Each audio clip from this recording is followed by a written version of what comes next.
لو انت بقى في المطبخ وعندك بقى البيض كده بينزل كده وعايزه تعمليه فطار وعشاء ومش قادره تتحكمي في البيض، تعالي ما اقولك على فكره حلوه قوي. لو انت مش عندك ستاند بيض، هتجيبي ازايز او غطيان الازايز قصدي وتحطيهم بالشكل ده.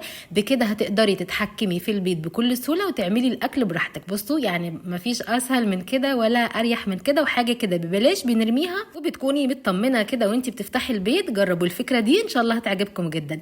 تعالوا بقى لو انتوا عندكم الاكياس كده منعكشه كده في المطبخ، تعالوا ما اقولك على فكره حلوه قوي هتعمليها. هتروحي جايبه الاكياس كده بالشكل ده، وده منظم خطير ويعني بحاجه بنرميها في كل بيت. هتحطي الاكياس بالشكل ده وتتنيها بالشكل ده، وهتجيبي طبق الفل ده. طبق الفل ده طبعا بيكون موجود في الحاجات اللي احنا بنجيبها كده، او ممكن تجيبيه ب 2 جنيه ما فيش اي مشكله، او بجنيه. وتحطيه في تحطي الاكياس عليه بالشكل ده وتحطيه في كيس، وبعد كده هتتحكمي كده في الكيس بكل سهوله. هتحطيه بقى في ضلفه المطبخ وتشيلي الاكياس بكل سهوله. جربي الفكره دي ان شاء الله هتعجبك جدا. تعالوا بقى لو انت عندك مقشه وكل شويه تحطيها كده على الحيط وتقع، تعالي ما اقولك على فكره حلوه قوي. هاتي الازازه دي، واحنا مش عايزين كده الازازه، لا احنا هنستغلها في حاجه تانية. بس هقول لكم هتجيبوا الستاند ده يعتبر ستاند كده ببلاش، وهتحطيه المقشه بالشكل ده في الستاند او في الحاجه اللي احنا بنمسك بيها الازازه. وبصوا بتحطوها بقى في اي مكان. ممكن تجيبوا بقى اللزق يا جماعه اللي بيتحط على الحيط وتحطيها بكل سهوله. انا بس بديكم فكره، انت ممكن تعلقيها في اي مكان، ورا باب الحمام، ورا باب المطبخ. بصوا فكره تحفه. تعالي بقى هاتي الازازه دي اللي محيرانا، هنعمل بيها فكره حلوه قوي مش هنرميها يا جماعه. هتروحي جايبه كده الازازه وتفتحي كده فتحه كده من النص بالشكل ده، يعني كانه باب كده، وهتفتحيها كده بالمقص او بالسكينه. وبصوا كانه باب كده بتحطي فيه اي حاجه، اي حاجه، خضار، بصل يعني قصدي، او خضار يا جماعه ممكن تحطوه في التلاجة. بصوا حاجه كده سهله وجميله وكمان شيك، يعني مش شكلها مرعب ولا حاجه. انا حطيت هنا البطاطس والبصل اللي بيقع منه قشر كده، ممكن تحطيها بقى في اي مكان عندك في المطبخ. الفكره دي حلوه جدا، جربوها. وكمان ممكن لو انتوا مثلا مسافرين او واخدين حاجه معاكم، ممكن تستخدموا الازازه بالشكل ده وتقفلوها كده بدبل فيس او باي حاجه بلزق. وجربوا الفكره دي ان شاء الله هتعجبكم جدا. لو انتوا عندكم بقى الطاسه اللي احنا بنحمر فيها وسخنه كده، اوعوا تعملوا الحركه دي يا جماعه، ان انتوا مثلا تحطوا الطاسه بالشكل ده وهي مولعه نار وتحطي الميه عليها بالشكل ده. ده بيدمر الطاسه وبيخلي القشره بتاعه الطاسه تبوظ خالص وتدوب كده. الاسهل والاحلى يا جماعه تسيبوا الطاسه كده براحتها خالص تبرد، علشان بجد دي من الحاجات المضره خالص اللي بتبوظ الطاسات، واغلى الطاسات موجوده عندنا. لو انت بقى عندك الزيت كده بالشكل ده، اوعي ترميه كده في المطبخ لانه بيبهدل الدنيا خالص والحوض. هتروحي جايبه اي كده ورق سلفان موجود عندك مستعمل، وبعد كده هتحطي الزيت بالشكل ده، وبعد كده بقى ترميه بقى في الباسكت بتاعك بكل سهوله. ليه؟ لان كده بيبوظ الحوض وكمان بيبهدل الدنيا خالص، حتى وهو سخن يا جماعه بيبهدل الدنيا.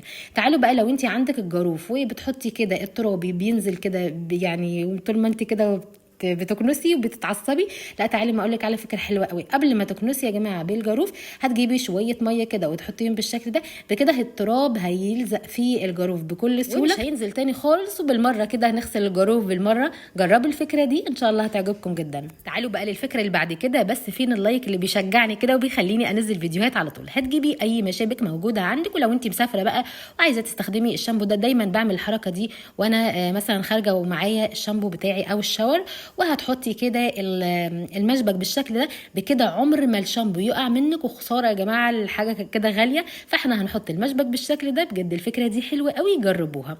تعالوا بقى ما اقولك على فكره حلوه قوي. هاتي شويه ملح وبتنجان، وتعالي ما اقولك على فكره خطيره هنعملها. لما تيجي تقطعي البتنجان بالشكل ده يعني بيشرب زيت او كميه زيت رهيبه. فانا هقولك على فكره حلوه قوي. بعد ما تقطعي البتنجان هتجيبي كده شويه ملح، يعني مثلا احنا بنقطعه بالشكل ده، هنجيب كده شويه ملح ونرشه على البتنجان كده من فوق.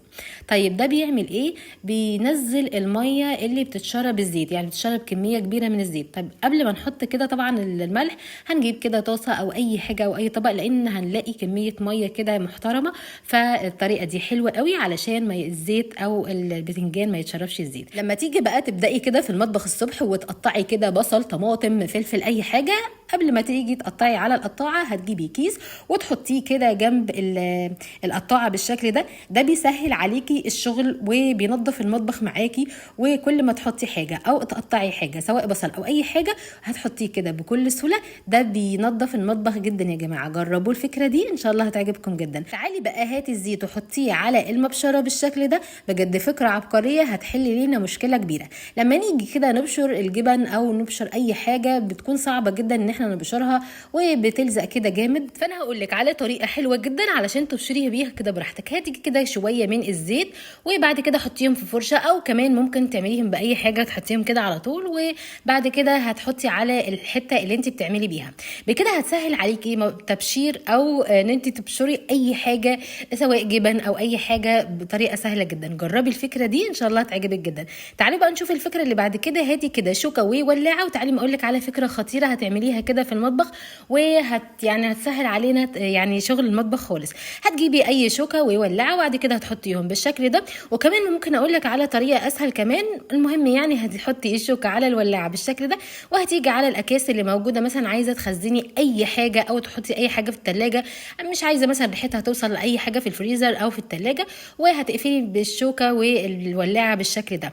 بصوا قفلت ولا كأن عندك مكنه كده من اللي هي بتقفل، وطريقه سهله خالص وجربيها ان شاء الله هتعجبك. ممكن كمان من غير الشوكه تستخدمي الولاعه، يعني ممكن سواء كده الولاعه لوحدها كده بطريقه كده سهله خالص كنا بنعملها زمان، بتقفل معاكي بكل سهوله يمين وشمال من الناحيتين هتتقفل معاكي. جربي الفكره دي ان شاء الله هتعجبك جدا، واجدعها من اي آلة من اللي بتقفل الاكياس.